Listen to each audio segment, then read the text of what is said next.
बकवास कर रहे हो? तुम हमारे जख्मों पे मरहम नहीं रख सकते, हम पर नमक छिड़क रहे हो कि लोगों को तकलीफ हो रही है। तुम्हें याद है बीबी की शहादत पे तुमने क्या किया था इस शहर के साथ? पिंडी में शहादत हुई थी, तुमने पूरे कराची को जला दिया था, तुमने पूरे सिंध के रेलवे लाइन उखाड़ के फेंक दी थी, सारे सिग्नल सिस्टम तुमने तबाह बर्बाद कर दिए थे। तुम्हारी क़यादत में कोई ढका छुपा नहीं है। ये एक मिसाल दे रहा हूं, अपने होश में रहो। तुम्हें तुम्हारी औकात बता रहे हैं। हमें सियासी गिरोह की तरह ट्रीट ना करो। तुम चले जाओगे, आज हो कल नहीं हो, कल जेल में होगे, पता नहीं भाग जाओगे, लांचों पे बैठ के भाग जाओगे, कहां भाग जाओगे? हम यही हैं, हम कौम हैं, हम मिल्लत हैं, यही थे, यही है, यही रहेंगे। अल्लामा जफर हसन नकवी साहब, अंग्रेजी का एक मुहावरा है, two wrong do not make a right. आप बेनजीर के कत्ल जो कि पिंडी में हुआ और उसके रद्द अमल में पूरा कराची जलाकर राख कर दिया गया, उसकी मिसाल देकर पिछले 5 रोज से पारा चनार के मजालिम पर कराची को मफलूज और पैरालाइज करने को कैसे जस्टिफाई कर सकते? इसका मतलब तो यह हुआ कि जिस तरह पीपल्स पार्टी ने बेनजीर के कत्ल का बदला कराची से लिया, अब आप भी पारा चनार का बदला कराची से ही ले रहे हैं। क्या फर्क रहा आप में और पीपल्स पार्टी में? हालांकि आप जानते हैं कि कराची पाकिस्तान का वो वाहिद शहर है कि जो पारा चनार के मसालिम पर अश्कबार था। शायद बाकी शहरों के लोग तो पारा चनार के वाकयात से बाखबर भी ना हो, लेकिन कराची जो कि आज भी फिरका वाराना हम आहंगी की मिसाल कायम किए हुए, जो हर फिरके, मसलक और मजहब का एहतराम अपनी तरबियत और रिवायात के मुताबिक आज तक करता आ रहा है, लेकिन बदले में आपने इसे क्या दिया?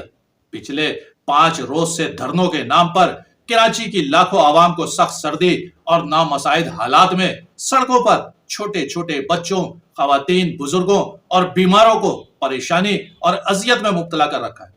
क्या आप जानते हैं कि पिछले 5 दिन से यंगो, बाइकिया और इन ड्राइव से वाबस्ता हजारों नौजवान रास्ते बंद होने की वजह से घरों में बेरोजगार बैठे हैं। मैयत गाड़ियां जनाजों को लेकर, एम्बुलेंसेस बीमारों को लेकर अपनी मंजिल मकसूद तक नहीं पहुंच पा रही। लोगों की शादी ब्याह की तकरीबात मुतासिर हो रही हैं। हजारों लोग अपने दफातर और कारोबार तक पहुंचने के लिए घंटों ट्रैफिक जाम की वजह से अजियत से दो चार। अभी 2 रोज बाद स्कूल और कॉलेजेस खुल जाएंगे। वालिदैन परेशान है कि अपने बच्चों को स्कूल और कॉलेजेस कैसे भेजेंगे। गर्ज 3.5 करोड़ का शहर आपकी जिद और अना के हाथों जलीलो ख्वार हो रहा है और शहर की सारी लीडरशिप बैठकर तमाशा देख रही है। और जिस सिंध हुकूमत को आप गालियां और धमकियां दे रहे हैं, वो तो आपकी सहूलतकार बनी हुई है। दफा 144 लगाने के बावजूद अपने दिल पर हाथ रखकर बताइए कितने लोगों को गिरफ्तार किया गया और कितने मुकदमात दर्ज किए गए। लिहाजा कराची के साथ मजाक बंद कीजिए। पारा चनार की लड़ाई पारा चनार में जाकर लड़िए। केपीके हुकूमत जो बराह रास्त इन फसादात की बेनिफिशरी है, उस सूबे में धरने दीजिए और उस सूबे की हुकूमत जो कि तहरीक इंसाफ की है, उनके खिलाफ धरने दीजिए। और पारा चनार में आग भड़काने वालों के दफातर और महकमों के सामने जाकर धरने दीजिए। कराची को अपनी सियासत का अखाड़ा मत बनाइए। ये पहले ही अपनी परेशानियों और मसाइल तले दबा हुआ है। ये किसी दूसरे की जंगों और लड़ाइयों को अपने गली मोहल्लों में लड़ने के लिए हरगिज़ तैयार नहीं। और अल्लामा साहब, कराची जो फिरका वाराना हम आहंगी को किसी सूरत खराब नहीं होने देगा, आपसे दरख्वास्त करता है कि इस शहर पर धरनों के नाम पर गैर मकामियों को डंडों के साथ बिठाकर इस आग को मजीद मत भड़काइए। पुलिस और रेंजर्स के साथ हुकूमत सिंध आपकी मुआविन और मददगार है।